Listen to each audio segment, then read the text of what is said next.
আসসালামু আলাইকুম। আমি প্রকৌশল রহিজউদ্দিন।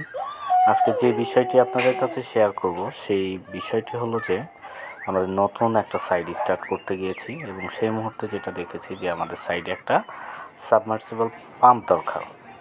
তো এটার জন্য আমরা সাবমার্সিবল পাম্প বসিয়ে দিয়েছি। তো এখানে পানি ক্লিয়ারলি না আসার কারণে যেটা হচ্ছে যে আমাদের পুরো বোরিংটাকে ওয়াশ করতে হচ্ছে। ফার্স্টেই যে মেশিনটা দেখলেন সেই মেশিনটা হলো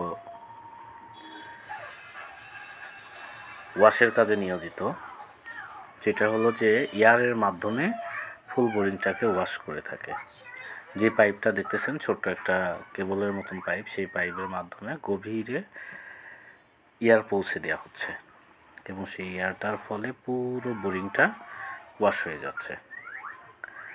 তো এই বিষয়টি শেয়ার করলাম, যাদের এই টাইপের সমস্যা হবে অবশ্যই এভাবে আপনাদের বোরিংটা ওয়াশ করে নেবেন। সকলেই ভালো থাকবেন, সুস্থ থাকবেন।